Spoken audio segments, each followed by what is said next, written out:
5 bulan kemudian, perut Adele semakin membuncit namun tubuhnya tetap ramping. Albert sangat menyukai perut buncit Adele yang terlihat sangatlah lucu apalagi ketika batinya bergerak dan menendang-nendang ketika ia mengajaknya bicara. Hari ini Adele dan Albert mengadakan acara nonton film ala bioskop bersama Edgar, Satria, Cindy, Rasya, Nabila dan juga Burhan. Mereka sengaja berjanjian berkumpul bersama di hari weekend. "Guys, mau nonton film apa nih?" tanya Adele. "Filmnya yang ada action, romantis, sekaligus horor apa ya?" tanya Cindy. "Jangan horor, gue takut," ucap Edgar. "Ya udah film romantis aja," putus Albert. "Oke, aku cari yang seru ya," ucap Rasya. Rasya mencari film romantis yang seru.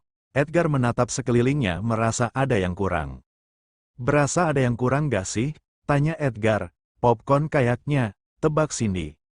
"Ya udah gue bikin aja, biasanya Momni suka nyiapin stok jagung buat popcorn deh," ucap Rasya.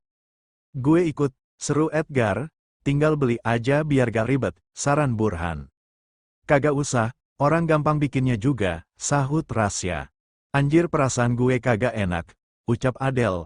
Edgar dan juga Rasya selalu berdua kemanapun mereka pergi. Keduanya belum ada keinginan untuk menikah karena bagi mereka lebih baik terlambat daripada terburu-buru dan mendapat hasil yang nihil. Bercerai, Rasya mencari jagung dan mengumpulkan semua bahan yang diperlukan seperti minyak, margarin dan bumbu penyedap rasa. Edgar hanya melihat dari jarak dekat saat Rasya sedang asyik mengumpulkan semua bahan-bahan membuat popcorn. "Syah, emang lu bisa masaknya?" tanya Edgar. "Gampang kali. Ini tinggal panasin margarin, kasih minyak dikit, tinggal tunggu jagungnya ngembang, simplekan," ucap Rasya enteng. Raswa Demgan percaya dirinya menuangkan margarin dan juga minyak ke dalam wajan. Setelah margarin mencair, ia memasukkan jagung dengan jumlah yang cukup banyak. Setelah mulai meletup-letup, Rasya tidak menutup teflonnya. Alhasil jagung yang mulai matang beterbangan ke atas membuat Edgar panik. Rasya mundur ke belakang takut jagungnya mengenai wajahnya yang mulus. "Kita di SERAANGGSYA, teriak Edgar. "TTIARRAAPP. Musuh udah beterbangan, Ed," teriak Rasya. Adele mendengar keributan dari arah dapur lantas mengajak suaminya melihatnya. Burhan dan yang lainnya pun ikut penasaran dengan apa yang terjadi. Adele menepuk keningnya melihat kelakuan kedua manusia absurd yang sedang berlindung di bawah. Dia juga melihat banyaknya jagung yang bertebaran di lantai karena tidak ditutup. Berbeda dengan Adele, justru Cindy dan yang lainnya tertawa terbahak-bahak melihat kekonyolan Edgar dan Rasya. Adele melangkahkan kakinya maju mematikan kompornya agar jagungnya berhenti meletup-letup. "Syah, kamu ini gimana sih? Katanya gampang bikinnya." "Lah ini gampang apanya? Gampang bikin seisi dalur berantakan," omel Adele. "Sorry madam, lupa nutup teflonnya," ucap Rasya. Adele mencomot popcorn yang ada di atas teflon. Ia meniup-niup popcornnya sebelum memasukkannya ke dalam mulut. "Anjay, kok enak, beda sama yang biasa beli," ucap Adele. Albert pun melakukan hal yang sama dengan istrinya. Ia ingin tahu seenak apa popcorn petasan hasil tangan adiknya. "Not bad," ucap Albert. "Pokoknya gue gak mau tahu. Sebelum filmnya mulai ini dapur harus bersih dan jangan lupa ini popcorn yang ada di teflon buat gue sama Debay," ucap Adele. "Iya madam," ucap Rasya. San Adele kompak. "Hahaha, lu berdua ngapain juga sih malah perang di dapur sampai teriak-teriak segala," ledek Burhan tertawa puas. "Berisik lu," sentak Edgar. Satria menggelengkan kepalanya melihat tingkah laku saudara kembarnya yang di luar nalar. Sifat dan kepribadian Edgar sangatlah jauh berbeda ketika ia sedang di dalam kantor dan juga di depan orang terdekatnya. Rasya menyenggol lengan Edgar mengajaknya membersihkan popcorn yang berserakan. Menyesal sekali dia berinisiatif membuat popcorn ala-ala untuk orang-orang rumah. Rasya dan juga Edgar selesai membereskan popcorn yang berserakan kemudian bergabung menonton film romantis bersama yang lainnya. Selama film berlangsung mereka tertawa, menangis, dan juga greget sebagai luapan emosi saking menghayati peran yang dimainkan oleh para tokoh dalam film tersebut. "Huhuhu, greget banget gue ama cowoknya jadi pengen sliding," ucap Adele sambil mengelap air matanya. "Ceweknya juga blon banget, mau aja dimadu padahal kan banyak yang naksir ama dia," gerutu Rasya. "Kalau ada di dunia cowok yang kayak gitu tak cekek leher sama sosisnya," berani banget dia lukain hati cewek yang tulus sama dia, gerutu Cindy. Udah, kan cuman film doang sayang, ucap Albert mengusap air mata Adele yang terus mengalir. Habisnya greget Kakanda, ucap Adele.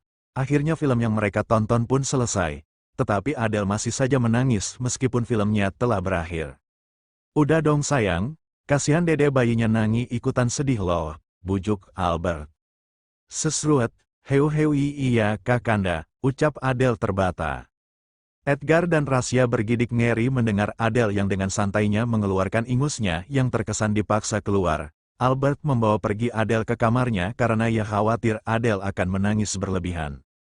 Hueg, anjir jorok banget sih madam, ucap Edgar memegangi mulut dan perutnya yang terasa mual. Baru tahu lu, cibir Rasya. Mas, aku ngantuk, ucap Nabila. Ya sudah kita pulang yuk, sambil bikin Burhan Junior, ucap Burhan. Rasya menimpuk kepala Burhan menggunakan bantal. Dia greget dengan Burhan karena semenjak ia menikah dengan Nabila ucapannya selalu tidak bisa melihat tempat. Rese lu, sewot Rasya. Makannya nikah, gak pengen apa tuh pisangnya cetak gol, ledek Burhan. Belum ada minat, ucap Rasya. Yayang kita nginep di sini aja ya, tanya Cindy. Iya sayang, jawab Satria mengecup pucuk kepala Cindy dengan sayang. Rasya dan Edgar memutar bola matanya jengah melihat kelakuan para pasutri baru di dekatnya. Mereka berdua memutuskan untuk pergi ke kamar Rasya. Burhan mengajak istrinya pulang ke rumahnya. Sejak menikah dengan Nabila, Burhan seringkali meluangkan waktunya di rumah tak sesibuk saat ia masih lajang. Huek, saat hendak masuk ke dalam mobil Burhan tiba-tiba saja merasakan mual di perutnya. Semakin lama perutnya semakin bergejolak sehingga ia mengurungkan niatnya masuk ke dalam mobil lalu berlari masuk kembali ke dalam rumah menuju kamar mandi. Nabila mengerutkan keningnya melihat tingkah aneh Burhan. Dia segera berlari menyusul Burhan masuk ke dalam. Mas kamu kenapa? Tanya Nabila. Huek, gak tahu sayang rasanya mual banget, jawab Burhan. Nabila memijat tengkuk Burhan yang terus mengeluarkan isi perutnya.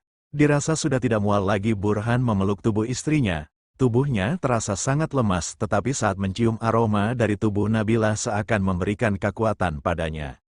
Sayang kamu pakai parfum apa sih? Kok wangi banget? Tanya Burhan menduselkan wajahnya di ceruk leher Nabila.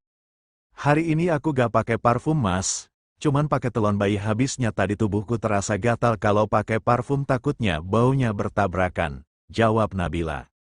Wanginya enak, aku suka, ucap Burhan. Ya udah mas. Jangan gini terus malu takut ada yang lihat, ucap Nabila.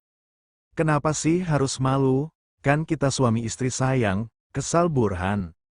Bukan gitu mas, mending kita pulang deh, kalau di rumah kan enak mau ngapain aja bebas. Ya udah deh kita pulang, ucap Burhan sedikit kesal pada Nabila.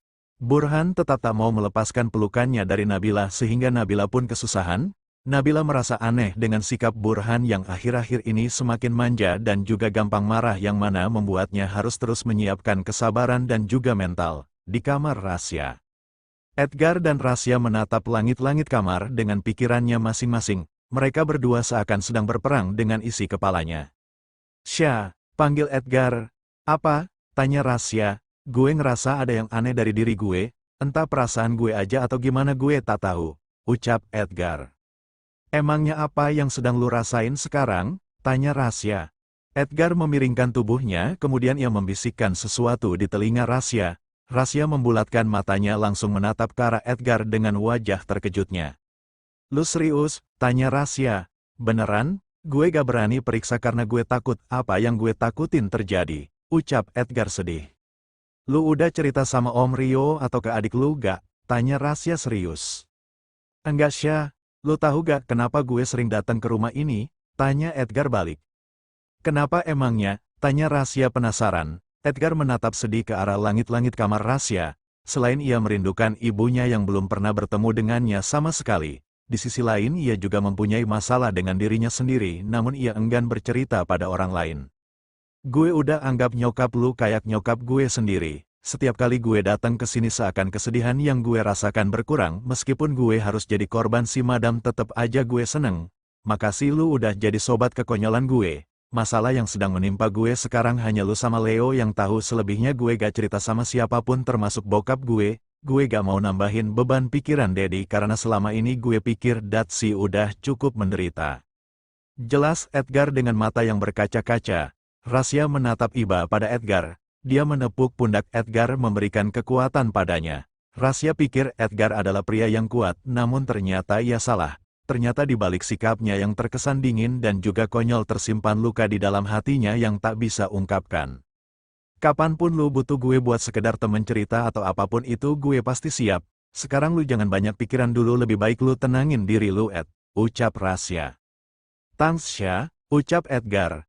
Edgar merasa bersyukur karena telah dipertemukan dengan orang-orang yang begitu baik padanya, membuka pintu selebar-lebarnya setiap kali ia datang. Setiap harinya Edgar melampiaskan kesedihannya dengan bekerja dan menghabiskan sisa waktunya bersama keluarga besar Wiguna. Selain itu dia tidak memiliki tujuan lain lagi.